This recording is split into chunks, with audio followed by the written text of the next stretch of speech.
തളിപ്പറമ്പ് നഗരസഭാ ചെയർപേഴ്സൺ നമുക്കിപ്പോൾ ഉണ്ട്. നമ്മളിപ്പോൾ എന്താ മനസ്സിലാക്കുന്നത്, ഇവിടുത്തെ വ്യാപ്തി എത്രത്തോളം ഉണ്ടെന്നാണ്? വളരെ സങ്കടകരമായ കാഴ്ചയാണ് ഈ കാണുന്നത്. നമുക്കറിയാം, പിന്നെ KV കോംപ്ലക്സ് നമ്മുടെ പട്ടണത്തിൽ തന്നെ ഏറ്റവും നല്ല രീതിയിൽ പ്രവർത്തിക്കുന്ന കോംപ്ലക്സ് ആണ് അത്. പിന്നെ അതുപോലെ തന്നെ ഇപ്പോൾ ഇവിടുത്തെ ട്രാൻസ്ഫോമറിൽ നിന്ന് കത്തിയിട്ടാണ് ഷോർട്ട് സർക്യൂട്ട് വന്ന കാരണമാണ് ഇന്ന് സംഭവിച്ചതായിട്ട് മനസ്സിലാക്കുന്നത്. ഫസ്റ്റ് ഞങ്ങളുടെ ഷോപ്പാണ്, മർച്ചന്റ് സെക്രട്ടറിയാണ്. ഫസ്റ്റ് ഈ ട്രാൻസ്ഫോമറിനാണ് തീ ആദ്യം പടർന്നത്. തീ പടർന്ന് ഇവിടെ ചെരുപ്പാടുണ്ട്, അതിൻ്റെ അകത്തേക്ക് അവിടെ ഒരു ട്രാൻസ്ഫോമർ ഉണ്ട്. ട്രാൻസ്ഫോമറിന് തീ അങ്ങേ കൂടി ആ ചെരുപ്പാടയിലേക്ക് പകരം ചെയ്തേ. ഈ ട്രാൻസ്ഫോമർ തീ സ്പാർക്കായിട്ട് ACP ഫുള്ള് കത്തി പിന്നെ ഉള്ളിലേക്ക് പോയി.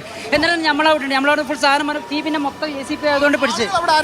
കടയിൽ നമ്മളെല്ലാ സ്റ്റാഫും കടയിലെല്ലാവരും ഉണ്ട്. നമ്മളെല്ലാവരും ഓടി രക്ഷപ്പെട്ടതാ. ഇല്ല, ഇപ്പൊ ആരും കുടിയും കുഴപ്പമൊന്നുമില്ല. ഇപ്പൊ ഫയർഫോഴ്സ് അപ്പുറത്തെ സൈഡിൽ ഇപ്പൊ ഈ ചുരുക്കം ഇതൊരു റൗണ്ട് കോംപ്ലക്സ് ആണ്. ഈ കോംപ്ലക്സ് എല്ലാ സൈഡിലും ഇപ്പൊ തീ പിടിച്ചിട്ടുള്ളത്.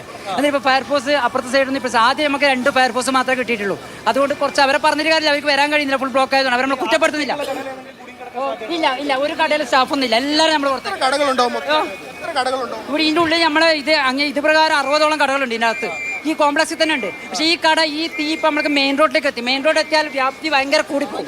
അപ്പുറത്തോട്ട് കിടക്കും. 2 ഇടവഴിയുണ്ട്, 2 ഇടയിൽ ഫയർഫോഴ്സ് വെച്ചിട്ട് വെള്ളം അടിക്കുന്നുണ്ട്, അടിച്ചോണ്ടിരിക്കുന്നത്. ഹോട്ടലിൽ പിന്നെ ഇതിനുള്ളിൽ ഒരു 6 ഹോട്ടലുകളുണ്ട്. ഹോട്ടലിലെല്ലാം സിലിണ്ടറുകളെല്ലാം മാറ്റിയിട്ടുണ്ട്. അതാണ് ഇവിടെ ചെയർപേഴ്സണും പ്രത്യേകിച്ചും അവരുമായി ബന്ധപ്പെട്ട ആളുകളും ഇപ്പോൾ വ്യക്തമാക്കിയിട്ടുള്ളത്. പരമാവധി തീ അണയ്ക്കാനുള്ള ശ്രമം നടത്തുന്നുണ്ട് എന്നതാണ്. പക്ഷേ അത്